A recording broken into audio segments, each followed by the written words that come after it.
Hello friends, welcome to అమ్మ కుట్టి vlogs. అందరూ ఎలా ఉన్నారు? బాగున్నారా?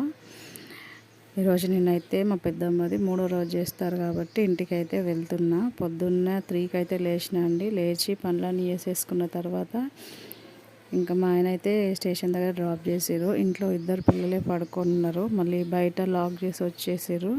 ఇంకా పిల్లలు ఇంకా లేస్తారేమో అని చెప్పేసి నన్ను ఇక్కడ డ్రాప్ చేసి వెళ్ళమని చెప్తే తను వెళ్ళిపోయిండు.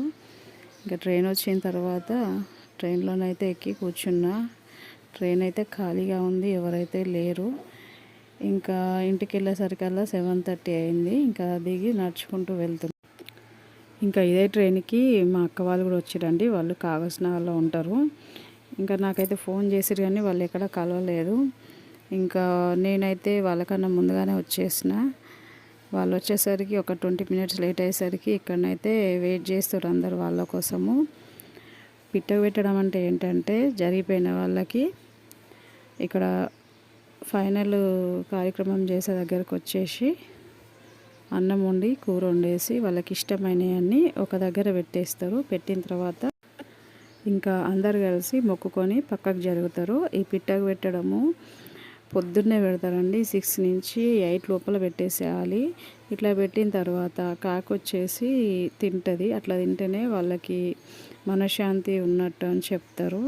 ఇంకా మేము అందరం వచ్చేసినాము. మేమిద్దరం వచ్చేసరికి లేట్ అయిపోయింది. మా అక్క వాళ్ళను మేము ఇక్కడ పెట్టేసిన తర్వాత కాసేపటికైతే కాకొచ్చి తిన్న తర్వాత ఇంకా మా మమ్మీ వాళ్ళు మా పెద్దమ్మ వాళ్ళ ఇంటికి వెళ్ళారు.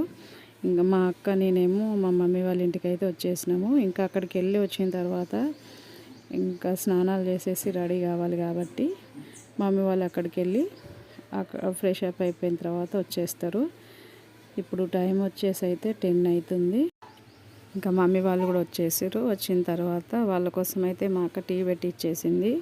ఇంకా స్నానాలు చేసే వరకైతే ఎవరు లోపలికైతే రావద్దని చెప్పేసి తనైతే ఫస్ట్గా స్నానం చేసి అందరికీ టీ పెట్టి ఇచ్చేస్తే అందరు తాగుతుండ్రు. అట్లనే ఇంకా మా ఖుషి కూడా స్నానం చేసేసింది. తను పట్టుకొని పాపం పనులు చేసుకుంటుంది ఒక్కతే.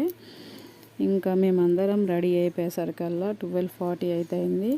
ఇంకా 12:40కి వాళ్ళందరూ మా మమ్మీ వాళ్ళు మా తమ్ముడు వాళ్ళందరూ స్కూటీ పైన వెళ్ళారు కానీ మేమైతే ఆటోలో వెళ్తున్నాము. ఎండ ఎక్కువగా ఉందని చెప్పేసి ఖుషిని మాతో పాటే తీసుకెళ్తాను. ఇంకా అక్కడికి వెళ్ళిన తర్వాత కాసేపు పెద్దమ్మ వాళ్ళని కలిసి మాట్లాడిన తర్వాత ఇంకా భోజనం చేసేసిన తర్వాత మధ్యాహ్నము 2:30, 3 అయితే అయింది. ఇంకా ఎండలో ఇంకా స్టేషన్కి ఎందుకని చెప్పేసి మమ్మీ వాళ్ళ ఇంటికి వెళ్ళి కాసేపు మాట్లాడుకున్న తర్వాత సాయంత్రం మళ్ళీ టీలో తాగేసి రెడీ అయిపోయి స్టేషన్కి అయితే వచ్చేసినాము. నాతో పాటు మా అక్క మా తమ్ముడు కూడా వస్తారు. ముగ్గురం అయితే ఇంటికి వెళ్ళాలి. ట్రైన్కి అయితే టైం అవుతుందని చెప్పి వచ్చిన. ఎందుకంటే ఇంట్లో పిల్లలు 2 ఉన్నారు కదా, మళ్ళీ వాళ్ళని చూసుకునే వాళ్ళు లేరు. మరి ఇదండి ఈరోజు వ్లాగు. మీకు నచ్చిందా? నచ్చితే లైక్ చేయండి.